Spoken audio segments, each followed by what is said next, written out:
hadn't seen my hometown in 18 years, not since the night I swore I'd never come back. And yet there I was, standing outside St. Agnes Chapel, watching snowflakes collect on the black hem of my coat, while distant bells tolled, like they were mocking me. I didn't come home for the holidays. I came for my mother's funeral, a woman I thought I hated. The truth, I didn't know what to feel. Everyone kept asking, "Are you okay, Julia?" as if there were a right answer. The truth is, how could I be okay mourning someone I hadn't spoken to in nearly 2 decades? Someone I believed had abandoned me when I was just 12. Someone my father had sworn never wanted to see me again. Inside the chapel, it smelled like pine and grief. The pews were filled with familiar faces that had long since blurred in my memory. My older brother Marcus stood stiffly at the front, avoiding my eyes. Dad sat beside him, back straight, jaw tight, like he was bracing for battle rather than burying a wife. The casket was closed. I didn't know if that made it better or worse.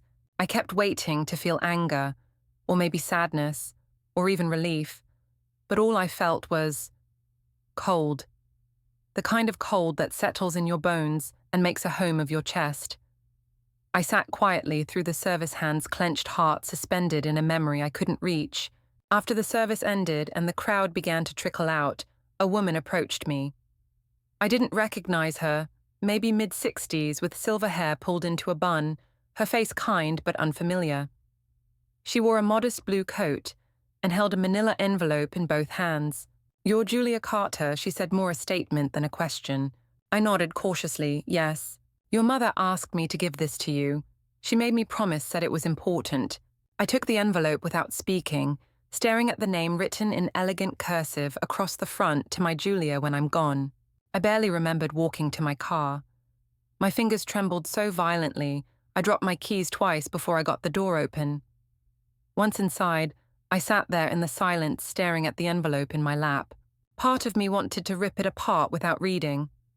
Another part, the part that hadn't been 12 in a long time, wanted to believe that maybe the truth wasn't what I'd been told. With shaking hands, I peeled the flap open. The letter inside was dated just 3 months ago. "My dearest Julia, if you're reading this, it means I'm no longer able to say these words to you in person.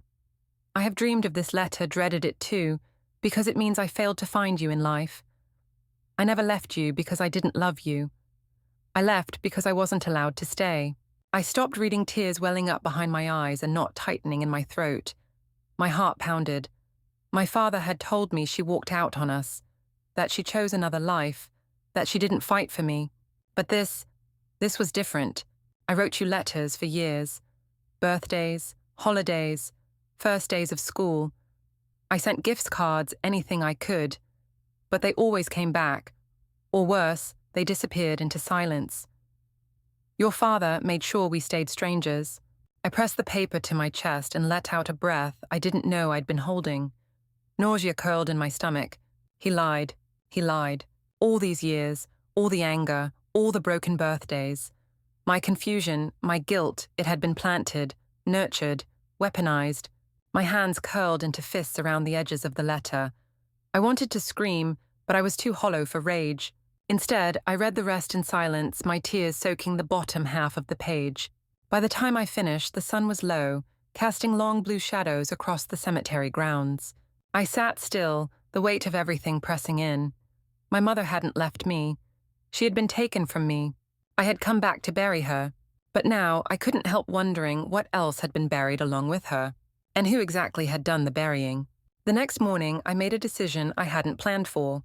I extended my hotel stay. I wasn't ready to leave, because if there was one letter, there might be more. And if my mother had fought for me once, I owed it to her to fight back now. I couldn't sleep that night. The letter stayed beside me on the nightstand like a burning ember. Every time I turned my head, it whispered, "He lied to you," again and again, until the whisper became a roar in my mind. By morning, the snowfall had thickened outside the motel window, burying sidewalks and memories alike. I wrapped myself in my coat and scarf, unsure where I was going, only that I couldn't stay still. Not now, not after that. There had to be more. If my mother had trusted someone to deliver that letter, maybe she'd left other pieces behind. I just didn't know where to look or who to trust in this town that suddenly felt foreign, despite being the place I'd called home for 12 years of my life. I started with the public library. It may sound strange, but something about the dusty shelves and the quiet made me feel safe, like truth still lived between spines and footnotes.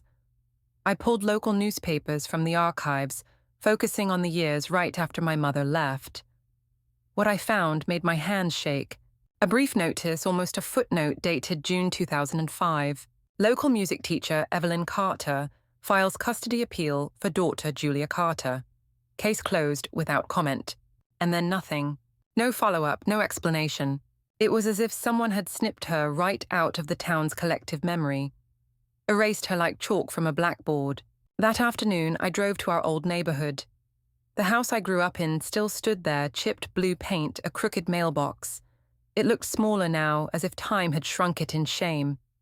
I parked across the street and watched from a distance. No one was home. I didn't want to knock. I didn't want him, my father, to know I was digging. Not yet. Instead, I drove to the edge of town, to a modest nursing home with a brick facade and frosted windows. My Aunt Delia had once lived here. My mother's sister. She was the only adult in my life who had ever looked at me with softness. And then one day she was gone.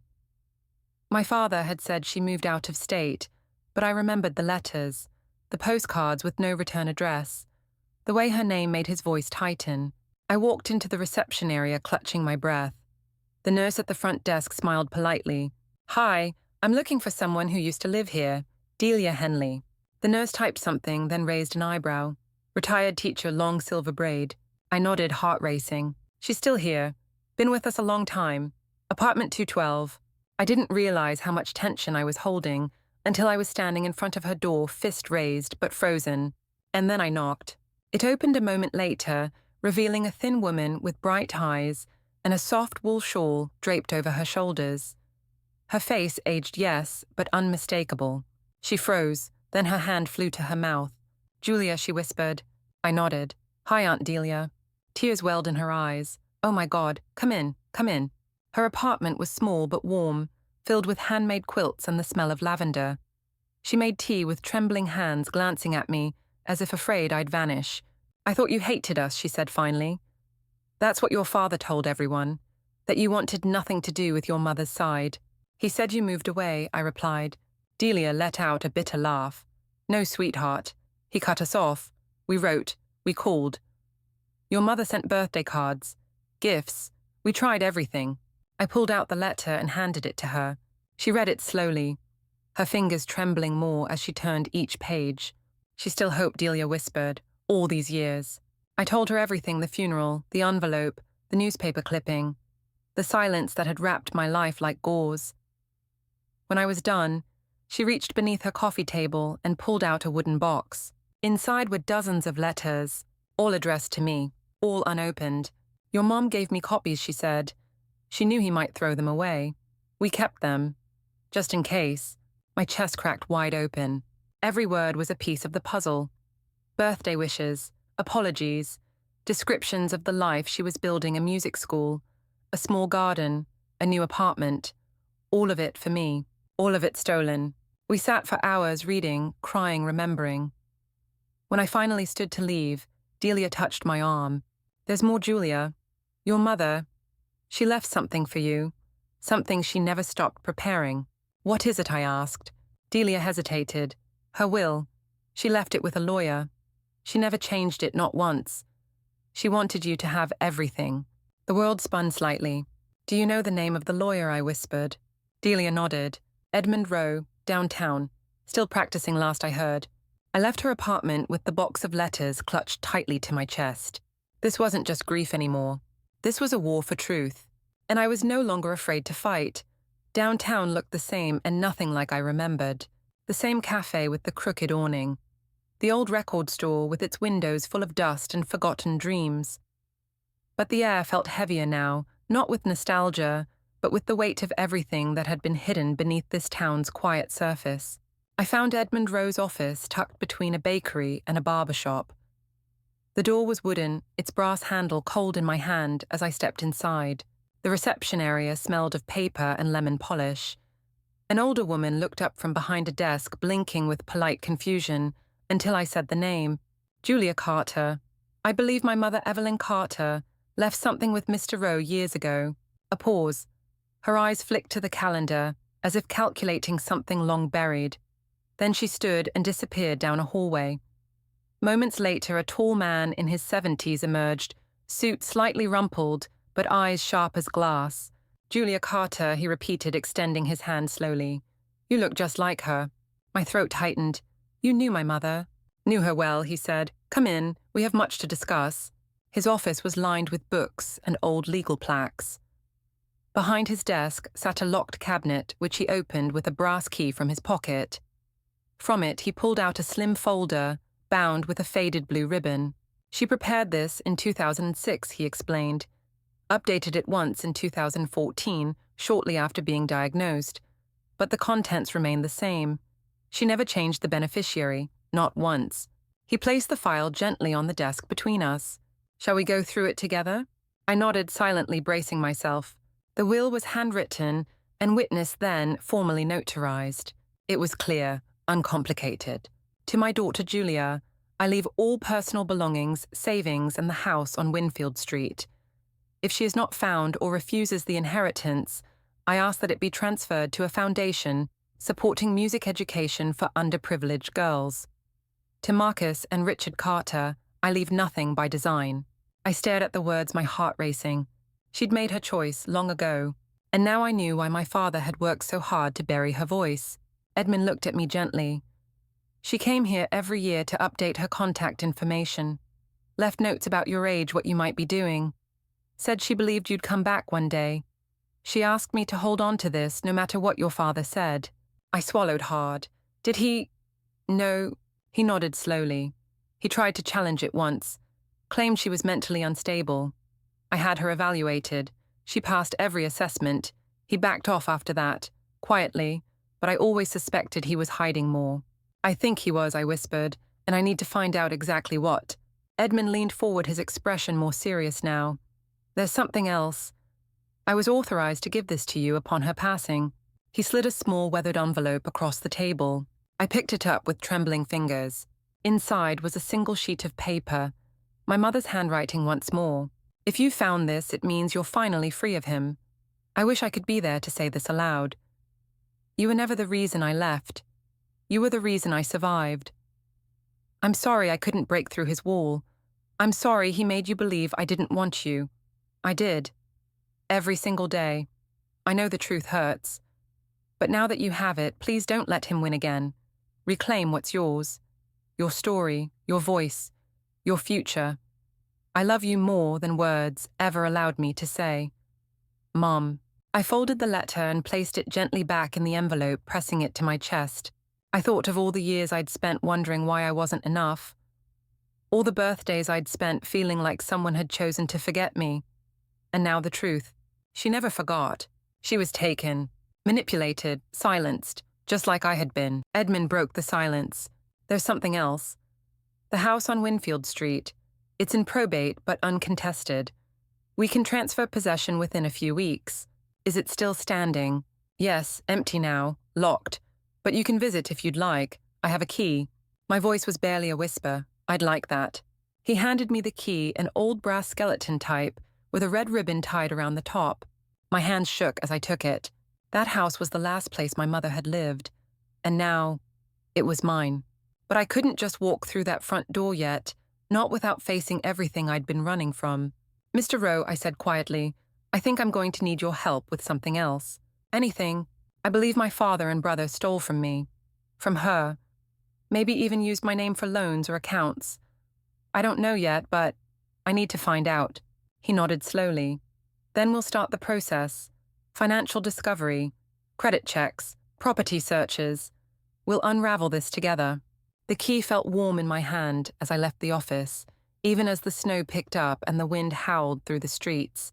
I stood on the sidewalk and stared at the sky full of swirling grey. My story was no longer what they told me. It was what I was about to write myself. The next morning, I drove to 118 Winfield Street with the brass key in my pocket and my stomach in knots. The street was quieter than I remembered. Trees arched over the road, their bare limbs slick with frost. The houses, some lovingly kept, others sagging with age, lined up like silent witnesses. At the end of the block stood a pale green house with white shutters and a cracked walkway. My mother's house. My house now. I parked by the curb and sat for a long minute staring at the porch. The steps looked warped. The gutters sagged. But somehow it still felt like a place that had been waiting. I finally stepped out of the car and approached the front door. My breath clouded in the winter air as I slid the key into the lock. It turned with a soft, satisfying click. The door creaked open. The scent of lavender and old wood greeted me first. Then the silence, not the empty kind, but the kind that wraps around you like a blanket, inviting you to remember. I stepped inside. The living room was small with faded blue walls and an old piano against the far wall. A layer of dust coated every surface, but nothing felt abandoned. There were framed photographs on a narrow table near the stairs, me as a baby, as a child, in pigtails and overalls. Pictures I'd never seen before. Pictures I didn't even know existed. My knees buckled slightly as I knelt beside them, touching the glass with trembling fingers. She had kept me here, even when I wasn't. In the kitchen, I found a corkboard above the sink.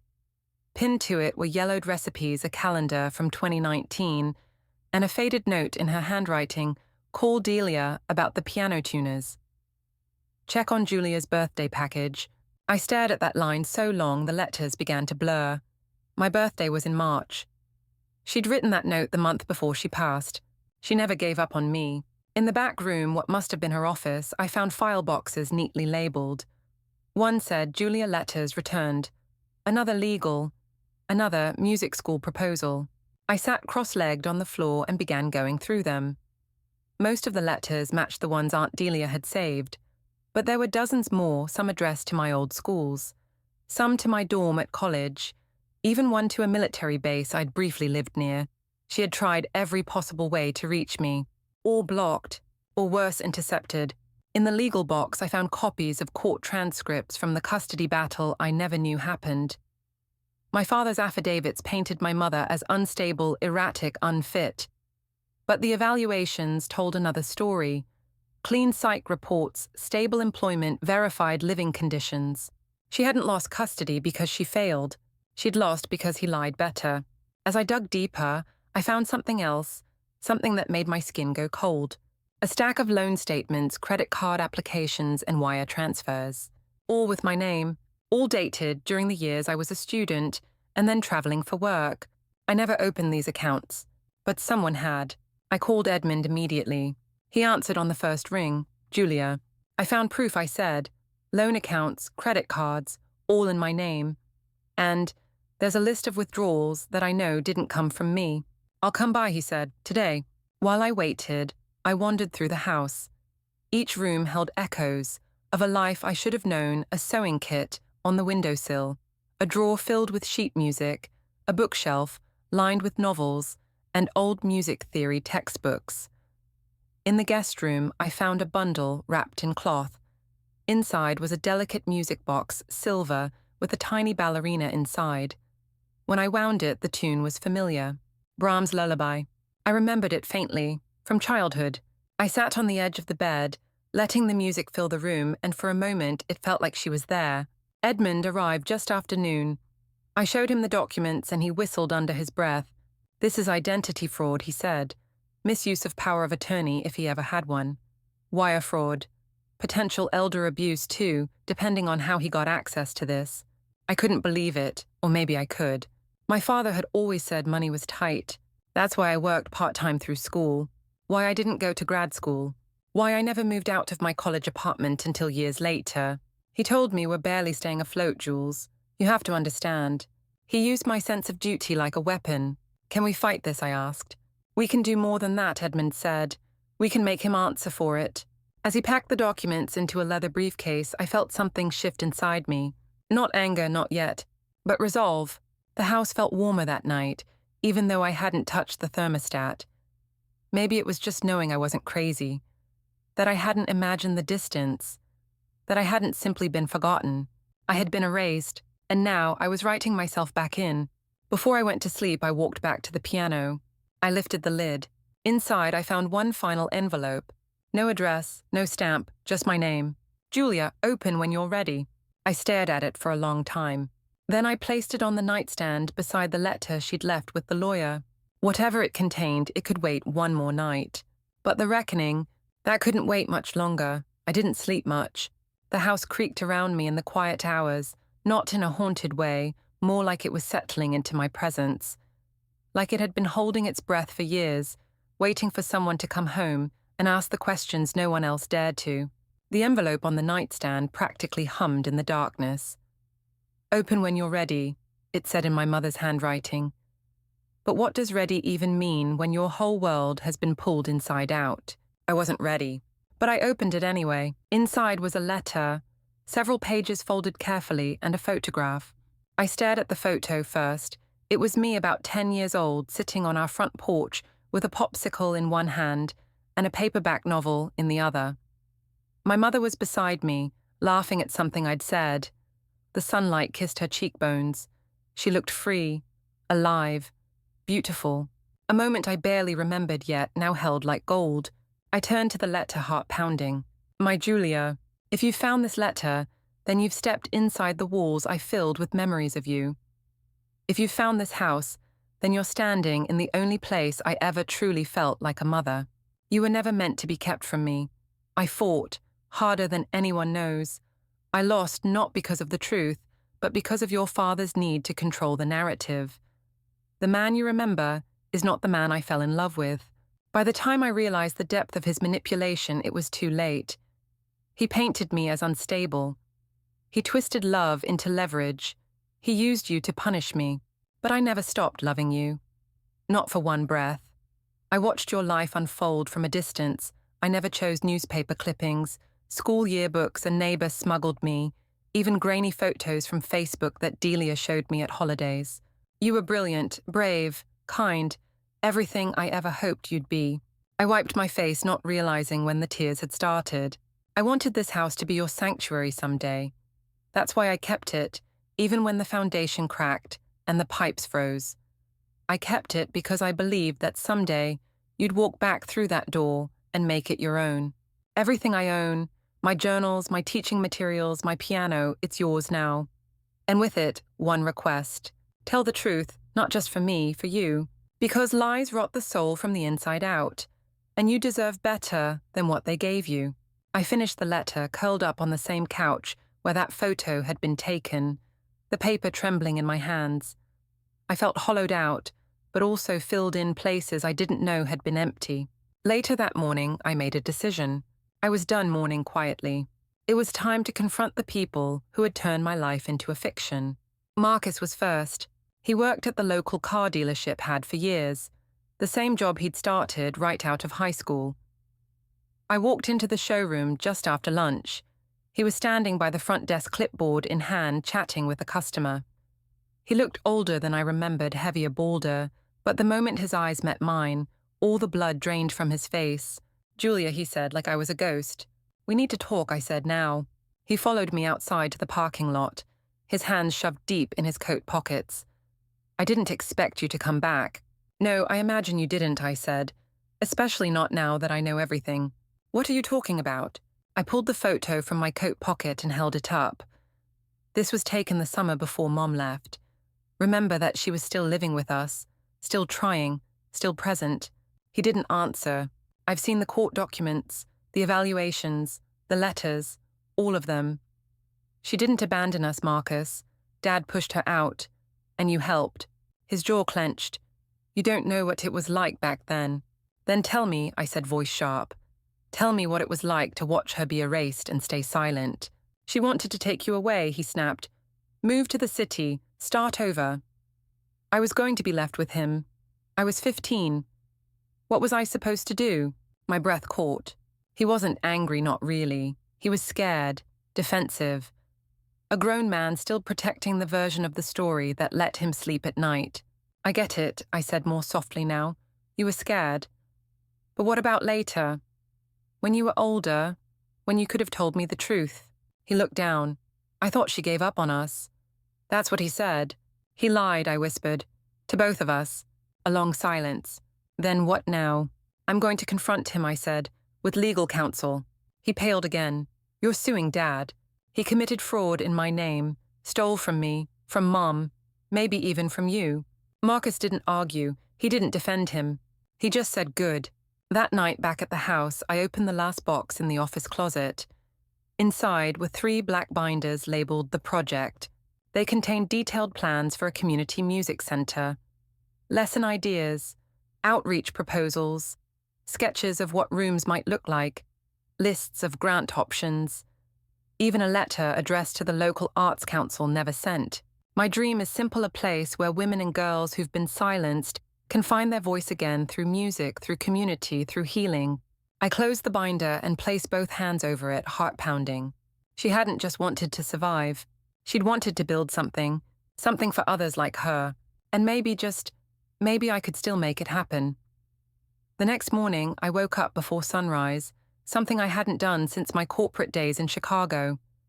But this wasn't a deadline or a board meeting. This was something else entirely. I made a pot of coffee in the old drip machine I found in the kitchen, still intact, though a bit dusty. As the smell filled the house, I sat at the dining table with the 3 binders Mum had labeled The Project spread out in front of me. Pages of handwritten plans, some typed, some scribbled in margins. She had thought of everything. There were lesson plans for children and adults, outlines for trauma-informed workshops, even volunteer recruitment lists. My mother, the woman I was told had walked away, had spent years dreaming of how to give back. I wasn't just holding a vision.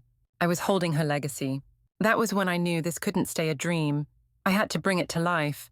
But I couldn't do it alone. So I made some calls. First to Edmund. Do you know anything about non-profit foundations? I asked. His chuckle was warm on the other end of the line. Julia, you forget I've been doing this since before you were born. Come by this afternoon and bring everything you've got. Next I called Aunt Delia. She cried when I told her about the music center plan. She talked about it constantly, she said, especially after she bought the house. Said it was the one thing that kept her sane. The dream she held on to even when she was losing everything else. Would you help me build it? I'll help you build it, fund it, paint the walls, sweep the floors, anything, baby. I felt steadier after that call, but the hardest one was next. I dialed Marcus. He answered on the 3rd ring. I want to show you something, I said. Can you meet me at the house? An hour later, he was standing in the doorway, hat in hand, eyes full of caution. I led him to the dining room and handed him the top binder. I watched his face change as he flipped through the pages. She was going to do all this, he murmured. She was trying, I said, until life got in the way. He sat heavily in the chair. I never knew. You weren't supposed to, I said. That's how he operated. Marcus stayed for over an hour and we talked, really talked for the first time in 2 decades. About Mom, about how quiet the house had gotten after she left, about how Dad hardened in ways that made everything feel like survival, and about how easy it was to believe him, especially when believing otherwise meant confronting shame. Before he left, I asked one more thing. Do you know if he still has access to my old bank accounts? He hesitated. I don't know.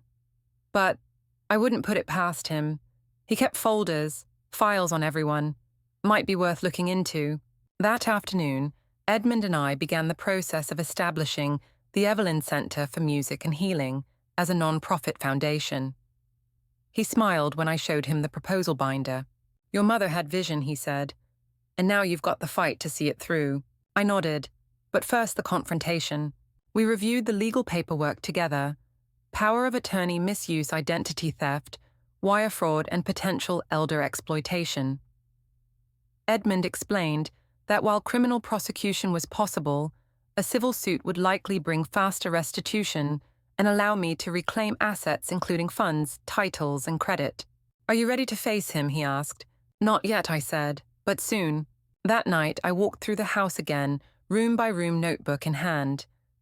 I started a list of renovations for the center floors that needed sanding windows to replace a ramp for accessibility. I took photos of each room and labeled them with sticky notes. Workshop space, recording room, healing circle, kitchen, and coffee bar. I couldn't remember the last time I felt this focused, or this alive.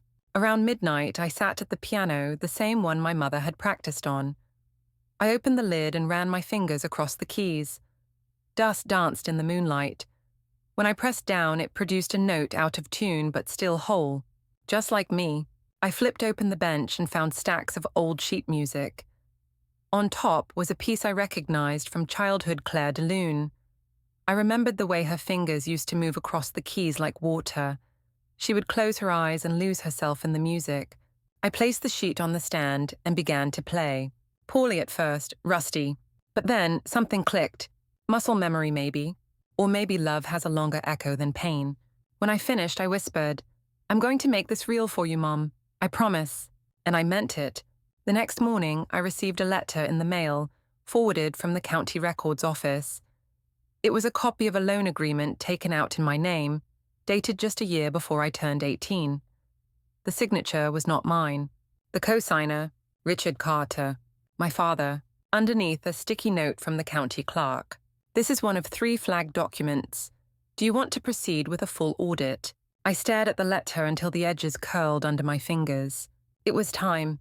The truth wasn't just leaking through the cracks now. It was roaring to the surface. I stood outside the insurance office for a long time before going in. The building hadn't changed, same cracked sidewalk, same flickering fluorescent light in the lobby. Just another grey structure on a quiet street, masking the damage done behind closed doors. I hadn't seen my father face to face in years, not since the last argument before I left for college, when he slammed a door in my face and told me I'd regret leaving him behind. He had no idea I'd regret not leaving sooner. Beside me stood Edmund, briefcase in hand, calm as always. He was a rock-grounded steady, with just enough edge in his voice to command a room without raising it. "You don't have to do this in person," he reminded me gently. "We can send everything by certified mail and let the courts handle the rest." "No," I said, gripping the documents in my hand. "He took everything from behind my back. I want to look him in the eye when I take it back." We walked through the glass doors, the front receptionist barely glancing up. "Richard Carter, please," I said. She hesitated when Edmund handed over a business card. "He's expecting us." "No," I said, "but he's going to want to hear what we have to say." A few minutes later, my father emerged from a hallway, flipping through papers, not looking up right away. "I thought my 2 o'clock was cancelled," he said, then froze when he saw me. His posture stiffened instantly. "Julia," he said flatly, "didn't expect to see you again so soon after the funeral." I smiled, but it wasn't warm. "I didn't expect to find out you've been committing fraud in my name for 15 years, but here we are." His face twitched. He motioned us into a side office, shut the door, and sat heavily in a leather chair. "I don't know what you think you found." "I found everything," I interrupted. "The loan you took out when I was 17, the power of attorney form you forged, the wire transfers from Mum's estate, the credit cards opened in my name while I was working 2 jobs and wondering why my applications kept getting denied." "I raised you," he said sharply. "I did what I had to do to keep this family afloat." "No," I said calmly, "you did what you had to do to keep yourself in control, and now it's over." Edmund stepped forward and opened the briefcase. "These are the formal notices," he said, placing papers on the table. "We're filing a civil suit seeking restitution recovery of misused funds and an injunction barring Mr. Carter from further accessing accounts or assets in Julia's name."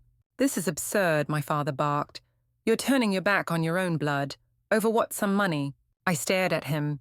"You turned your back on me before I was old enough to understand what you were doing. You fed me lies about Mom. You used my trust, my identity, my name, and then you pretended like you were doing me a favor." His face darkened, but he didn't speak. "You called her unstable," I said. "You kept her from me. You stole from both of us. And you taught Marcus to keep quiet too." At the mention of my brother, something flickered in his eyes. For the first time, I saw fear. "This will go public," Edmund added. "We're prepared to take it to court.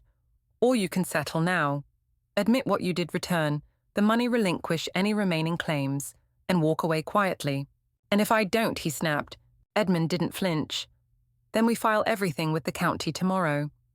We've already notified the district attorney's office to review for potential criminal charges." My father stood slowly. His hands were trembling. "You think you're better than me," he hissed. You think you're some kind of hero because you read a few letters and got sentimental about a woman who walked away from her family. She didn't walk away, I said, stepping forward. You pushed her out, and you spent the next 2 decades making sure I never found her again. I pulled out the final piece, a copy of my mother's handwritten letter, the one addressed to me, and marked open when ready. She left me this house, this legacy, and a request to tell the truth. I'm honoring that. You can lie to yourself all you want, but I'm done being part of your version of things. The room was so quiet I could hear the hum of the light above us. He didn't say anything. He just stared at the papers, then at me. Like I was no longer his daughter, but someone else entirely. Someone stronger. Finally, he slumped back in his chair. What do you want from me, he muttered. Nothing, I said. Not anymore. I left the papers on the table. Edmund and I turned and walked out. No shouting, no drama. Just the soft click of the door behind us as we stepped back into the hallway. Outside, I exhaled. The air tasted different, lighter. I don't know if it will ever feel like enough, I said. That's not the point, Edmund replied. It's about the first step. Back at the house that night, I sat in the music room again. The blueprints for the Evelyn Center lay across the floor, spread like a map of everything I was building from the ashes. That confrontation wasn't the end. It was the clearing. The truth was out now, and with it, the road ahead finally felt visible. I lit a candle by the piano and whispered, I did it, Mom. But deep down, I knew I wasn't done yet. The real work was just beginning. In the days that followed the confrontation with my father, everything moved fast, and yet each moment felt suspended in the same surreal quiet I'd felt leaving that office. I didn't cry afterward. I didn't scream. I didn't even feel triumphant. I felt emptied out, like I'd finally dropped a weight I'd been carrying for so long. I hadn't noticed the way it shaped my posture, my voice, my entire being. Edmund got to work immediately. We filed the civil suit, and within 48 hours, his office was contacted by my father's lawyer, a man I recognized from the town council. They wanted to negotiate, to resolve this privately.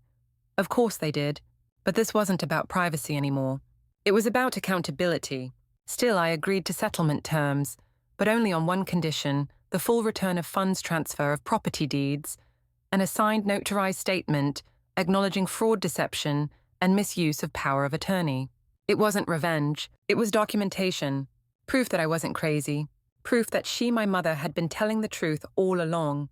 When the paperwork was finalized, I drove out to the edge of town to visit the cemetery. I hadn't gone back since the funeral. The headstone was simple, Evelyn Marie Carter, beloved teacher, musician, mother. The snow had melted slightly, leaving damp patches in the grass. I knelt beside the grave and laid a bundle of lavender and sheet music on the soil. They tried to erase you, I whispered, but I found you anyway. I stayed there a long time, talking, listening, maybe imagining her answers, maybe hearing something deeper. By the time I stood, my knees ached, but my heart felt steadier. That night I called Caitlin. Yes, that Caitlin, my stepsister. Technically, we hadn't spoken since the funeral. Since the night she looked me in the eye with guilt and confusion as Dad tore me down in front of strangers. She answered on the second ring. Hello, it's Julia, I said. I didn't call to yell. A pause. Then I wouldn't blame you if you did. I just wanted to let you know, I continued, that I confronted him. And I won. You mean the lawsuit? I mean everything I said. The stolen money, the forged documents, the way he manipulated all of us. It's over. She was quiet for a long time. Then I found some of your mum's things. In our attic, a box labeled Julia's drawings, and some old cassettes recordings of her playing piano. I didn't know what to do with them. Can you bring them by? Yeah, she said. I think I should. 2 days later, she showed up at my mother's house, our house carrying a cardboard box full of childhood echoes. She stepped inside and looked around like she was entering a museum. It looks the same, she said, but warmer. I took the box and set it on the piano bench. She lingered by the bookshelf, then turned to me. Was any of it real, she asked. The family thing. I thought about it. I think some of it was, I said, but most of it was survival, built on guilt and manipulation. She nodded slowly. He's furious. About the settlement, about the reputation damage. He says you ruined him. I didn't ruin him, I replied calmly. He ruined himself. I just stopped protecting him from it. We sat in silence for a moment. I enrolled in community college, she said finally. Art therapy program, part-time job at the library. I'm trying to, I don't know, make something of myself. I nodded. That's good, Caitlin. She looked up. Can we stay in touch? I considered it. Then I said yes, but on my terms. That night I opened the box she'd brought. Inside were sketchbooks, with my name scribbled on the covers, stick figures, crayon rainbows, music notes with smiley faces. Tucked at the bottom was a cassette player and several tapes labeled with dates. I slipped one in. My mother's voice filled the room, not just her playing, but speaking, teaching, laughing with a child I didn't recognize at first, until I realized it was me. Her voice was younger than I remembered, softer, more whole, and mine was unbroken, unburdened. For a few moments I closed my eyes and let the sound wrap around me like a lullaby. She had kept me close, even when I was far, even when I didn't know. The next morning I walked through the house again, blueprint in hand. Renovations would begin in a week. I'd found a local contractor who believed in the mission. Aunt Delia had rounded up a handful of former students eager to volunteer. One was a music therapist. One ran trauma-informed yoga classes. Another had grant-writing experience. It was coming together. It was becoming real. By the end of the week, we'd submitted our first grant proposal to a national nonprofit supporting healing spaces for women. We'd named it officially the Evelyn Center for Music Memory and Healing. A week later, I received an envelope in the mail from the nonprofit review board. Inside a single sentence typed neatly on thick paper, approved full grant awarded for startup costs and first-year programming. I stood on the porch, holding that letter, as the wind curled around me carrying the scent of rain and pine. The sky was grey, but it didn't feel heavy anymore. Because for the first time, I wasn't looking backward in sorrow. I was looking forward with purpose, with peace, with a name I was no longer afraid to carry. The next few weeks passed in a blur of movement planning and sawdust. The Evelyn Center was no longer just a blueprint in a binder, it was becoming physical, tangible. The echo of my mother's dream manifesting in every nail, driven, every floorboard sanded, every bucket of paint cracked open in the cold morning air. And I was right there in the thick of it. I wore work gloves every day the same way she used to when tending her garden. My jeans were perpetually streaked with primer. My back ached. My fingers blistered. And I had never felt so present in my own life. Aunt Delia moved into the guest room temporarily to help coordinate volunteer shifts. She made breakfast each morning, eggs and toast, and stories about my mom. Most days we'd work side by side in the mornings, and in the evenings we'd sit at the old kitchen table reviewing budgets and laughing over how unqualified we were to be running a project like this. But we were doing it anyway, because grief doesn't always cry. Sometimes it builds. One afternoon, while reorganizing the old basement studio, I came across another small discovery, a half-finished stained glass window panel leaning behind a set of dusty shelves. It was tucked in a box labeled, "For the front room someday." I held it up to the light, a sunburst of color blues, purples, oranges, and one piece of glass shaped unmistakably, like a music note in flight. I traced the edges with my fingers and whispered aloud, "Not someday, today." The next morning, I brought it to the local art shop to be framed and preserved. When I picked it up a week later, the woman behind the counter, a soft-spoken glassworker named Carmen, asked where I'd found it. "It was my mom's," I said. "She had a gift," Carmen replied, gently lifting the panel into my arms. I can tell, her hands knew light. That phrase stuck with me all day. Her hands knew light. I installed the stained glass above the entryway to the Evelyn Center the very next morning. When sunlight hit it for the first time, it scattered prisms across the front hallway, a kaleidoscope of color, dancing across bare walls still waiting for art. It was like she was there, like she'd never left. Marcus came by the same day. We hadn't spoken much since the confrontation, but he had signed the necessary legal statements and quietly returned his portion of the inheritance Dad had misappropriated years ago. "I wanted to show you something," I told him, motioning for him to follow me inside. He walked the halls, slowly, respectfully nodding, as he passed each room, the old practice studio we were converting into a communal space. The classroom that would hold beginners' keyboard lessons, the side room now stocked with donated instruments and sheet music. When we reached the entryway, he looked up at the stained glass. "That's hers, isn't it?" I nodded. "She always said music was how she prayed," he murmured. We stood together in silence. "I never apologized," he said finally. "You don't need to." "Yes, I do," he said firmly. I knew. Maybe not everything, maybe not the details, but I knew something was wrong. And I stayed quiet. I looked at him, really looked, and saw not the angry boy I'd grown up with, but a man carrying his own weight of shame. "Thank you," I said softly. "I want to help," he added. "With the center, I can build things, fix what needs fixing. We need all the hands we can get," I replied. He smiled, "Then I'm in." That night, as I sat at the piano, now tuned and polished, I played the lullaby again. Brahms, the one from the cassette Caitlin had brought. This time I didn't cry. I just played. And when I finished, the house didn't feel like a place of ghosts anymore. It felt like a beginning. Later that week, I drove out to visit Caitlin. She'd invited me to see a small student art exhibit at the community college, where 2 of her paintings were on display. One was abstract, full of sharp colors and messy brushwork. The other was gentle, soft curves, sunlight, and in the center, a faceless woman at a piano. "I think it's her," Caitlin said shyly. "Your mom." I looked at the painting for a long time. "It is," I said, "and she'd be proud of you." We had coffee afterward, sitting in mismatched chairs in the college cafe. "I don't know how to make up for everything," she admitted. "You don't have to make up for what wasn't yours to control," I said. "You just have to be better now." She nodded, her eyes glistening. "You are better now," I added. That weekend, we hosted our first open house for the Evelyn Center. People came, neighbors, former students of my mum's curious townsfolk who hadn't seen me since I was 12. Some brought instruments, others brought baked goods. One woman brought a folded piece of sheet music my mother had given her 20 years ago. "She taught me to sing when I was too scared to speak," she said. "I've never forgotten her." By the end of the afternoon, the house was full of laughter music and voices that had once been silenced. And as I stood by the front door beneath the stained glass, I felt something click into place deep in my chest. Not closure, not quite peace, but alignment. This house, this center, it wasn't just for her anymore.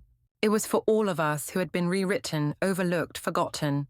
It was for voices lost, and voices found again. The Monday after our first open house, I found an envelope waiting on the front porch of the Evelyn Center. No postage, just my name. The handwriting was familiar, slanted all caps, and for a moment I felt my stomach twist. It was from my father. Inside was a single page. "Julia, I'm leaving town. The settlement drained most of what I had. The house is gone. The business is folding. You won. But I want you to know I did what I thought was best. Your mother. She always had a way of turning people against me. I didn't want to lose you too. Maybe I did the wrong things, but I did them for the right reasons.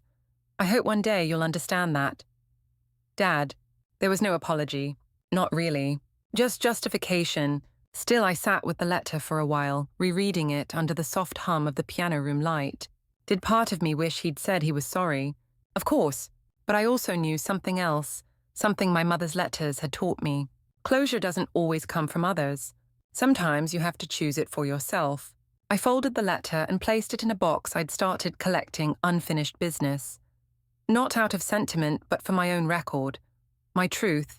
That afternoon, Caitlin came by with a stack of photos she'd discovered in her dad's storage unit before he left. "I thought maybe you'd want them," she said, setting them on the dining table. "Some are of your mom, and you, and a few, I think, are from before it all fell apart." We went through them together, a dozen images of a life I'd half remembered, half imagined. There was one photo of my mother in a long denim skirt, sitting cross-legged in the backyard, painting a wooden birdhouse. I must have been 6. Another showed me curled in her lap, asleep, her fingers gently brushing my hair. I stared at that one the longest. It looked like love. Real, soft, unconditional love. "I don't think I've ever seen anyone look at me like that," I whispered. "She saw you," Caitlin said quietly, "even when others didn't." We added the best photos to a bulletin board in the Evelyn Center's main hallway, a visual timeline of the woman who inspired it all. Soon, other women began pinning their own photos to the board, mothers, sisters, mentors. The board evolved into something bigger, a collective tribute to the people who helped us find our way. We called it the Wall of Echoes. Each week we added to it. Each photo, each note a reminder that stories don't die when people do, they live on, in memory, in music, in community. And then another surprise. The local newspaper reached out for an interview. They'd heard about the Evelyn Center, heard about the lawsuit, heard whispers of a family reckoning that had shaken the quiet edges of our town. I hesitated at first, but then I thought of what my mother had written in one of her last letters. Silence protects the wrong people. Truth heals the right ones. So I said yes. The reporter, a young woman named Elise, came to the house with a notepad and a hesitant smile. She asked good questions, thoughtful ones. And when I told her the story, I told it all. The lies, the lawsuit, the music, the healing. She sat with me for nearly 2 hours. At the end, she turned off her recorder and said softly, "My sister's a veteran. She could have used a place like this. Send her our way," I said, "anytime." The article ran 2 Sundays later. Front page. The headline read, "Daughter of Silence, How One Woman Reclaimed Her Story and Her Mother's Legacy." The photo beneath it was me standing beneath the stained glass light blooming across my shoulders. I got emails for days, letters, donations.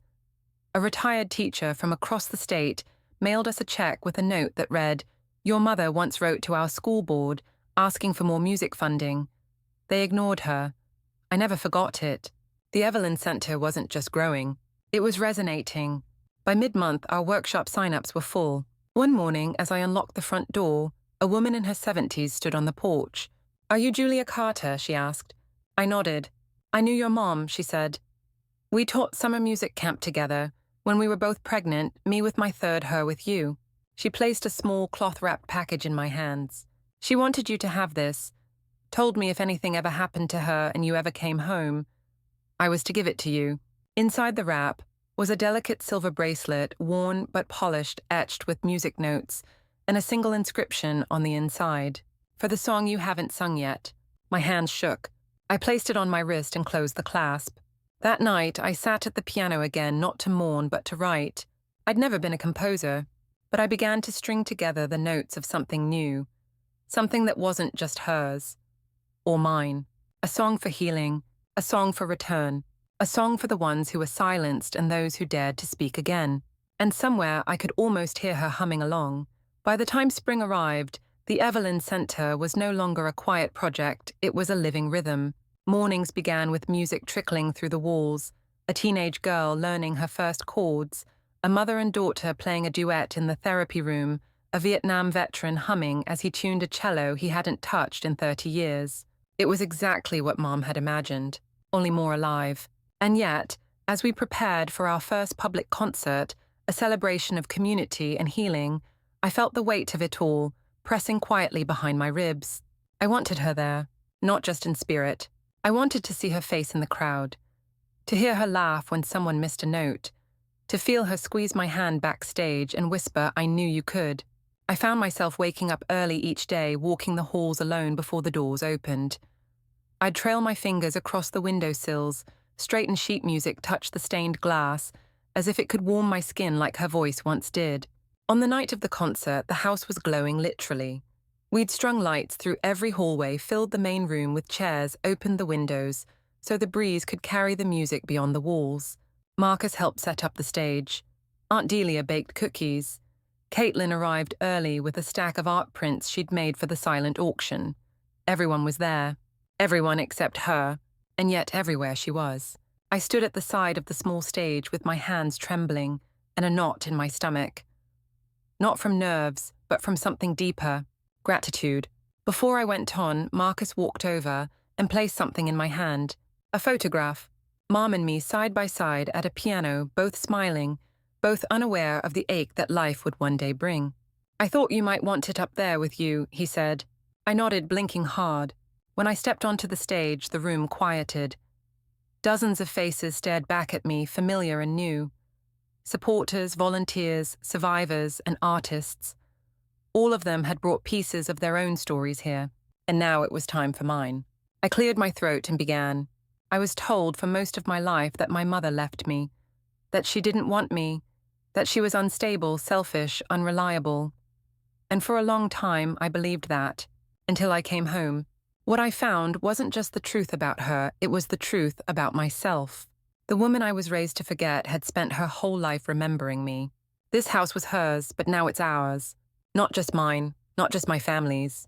It belongs to anyone who's ever been silent, sidelined, erased. It belongs to the women starting over, to the children finding their first notes, to the people who've carried grief in silence and now dare to speak or sing again. And tonight we honor that. The applause was quiet at first, then swelled not raucous but real, warm. As I sat at the piano and began to play the piece I'd been writing for weeks, the one I hadn't dared name until now, something shifted in me. The melody was simple, but it was hers, and mine, and maybe even theirs. I closed my eyes and let the notes speak. When I finished, I stood and bowed, and for a moment I swear I felt a hand on my shoulder. Later that night, as the house emptied and the lights dimmed, I stood in the entryway beneath the stained glass and watched the colors shift across the floor. Caitlin joined me with a cup of tea. She would have been proud, she said. I didn't answer. I just smiled and nodded. The next day, a letter arrived in the mail. A handwritten envelope. From Troy. Yes, that Troy. Caitlin's ex-boyfriend. The one who'd witnessed the Christmas implosion. The one who'd cornered me once at a holiday dinner and asked crass questions about combat. Inside the envelope was a note. Julia, I owe you more than an apology. I owe you thanks. Watching how you carried yourself, not just that night, but since changed something in me. I enlisted last month. Army Medical Unit. I want to help. I thought you should know that your strength, it doesn't just heal you, it inspires the rest of us too. Thank you, Troy. I stared at the letter for a long time. Another echo I hadn't expected. I placed it on the wall of echoes next to Mom's teaching certificate and a photo of a young girl smiling shyly at a keyboard, her first recital complete. Healing didn't follow a straight line. It came in ripples, and I was learning to follow them, one day at a time. The first anniversary of my mother's death arrived quietly. There was no parade of grief, no unraveling. Just a quiet morning. I woke to the sound of wind chimes outside the Evelyn Center's front door, a soft metallic chorus she would have loved. The house smelled like fresh coffee and lemon cleaner, a scent I'd come to associate with healing. I took the day off from programming. No classes, no meetings, just space. To remember, to breathe, to be hers. I walked through the house slowly, fingertips grazing the worn banister, the piano keys, the rim of her favorite coffee mug we'd placed in a display case near the entry. The stained glass sunburst above the doorway spilled color across the floor, like always. But today, the light seemed gentler, warmer. I ended up in the music room where I sat at the piano and opened the bench drawer. Inside was the silver compass pendant I hadn't worn in months, the one she'd left me with her letter, to help you find your way. I fastened it around my neck and took a long breath. Outside, Caitlin was setting up chairs on the lawn. Aunt Delia followed her with pitchers of lemonade and a plate of her famous lemon bars. Marcus stood under a pop-up tent stringing twinkle lights for the evening tribute. They didn't ask if I wanted to do something today. They just showed up. They knew this wasn't a day to be avoided, it was a day to be met. By late afternoon, friends, neighbors, volunteers, and strangers filled the garden and front porch. They brought flowers, stories, instruments. One woman had driven from 2 towns over. She'd once sung in my mother's choir and had kept her sheet music all these years. A little girl played a soft melody on a ukulele, her fingers trembling but her voice sure. It was all exactly what Mom would have wanted. At sunset, I stepped up to the microphone we'd set on the porch. The same porch from the photo, the one where we sat together when I was 10 eating popsicles in the sun. I held that photo now. My mother wasn't a saint, I began. She made mistakes. She doubted herself. She tried and sometimes failed to protect me. But she never stopped loving, not for one moment. Even when she was silenced, she fought to keep music in the world. She fought to keep me in the world, even if she had to do it from a distance. I looked around at the people who had become my community, my family. She didn't get to see the Evelyn Center become real. But all of you, you are the song she left behind. There were tears, smiles, the kind of silence that holds space, not shame. As night settled, I returned to the piano and played the melody I'd been refining for nearly a year. The piece I'd started on the night I found her bracelet. I had finally given it a name. For the ones who were never heard. When I played, I didn't think of revenge, or loss, or even grief. I thought of her hands calloused from years of practice. I thought of her voice calm but fierce. I thought of the way she never gave up on me, even when she had every reason to. When the last note faded into the night air, there was a hush, then applause. But more than that, understanding. Later, as I helped stack chairs and pass around cookies, a young woman approached me. Maybe early 20s, nervous smile. She held a battered notebook to her chest. I don't really sing in public, she said, but your mom taught my older sister. I used to listen through the door. She hesitated. Can I take lessons here? I smiled. Absolutely. That's why we're here. She beamed, and in that moment, I saw my mother's legacy ripple forward again, not in echoes now, but in action. That night alone in the music room, I lit one candle and opened my mother's final journal, the one I'd been too afraid to read until now. Inside were notes about me, lyrics she never finished, ideas for the center. But on the very last page was a single line written in pencil underlined twice.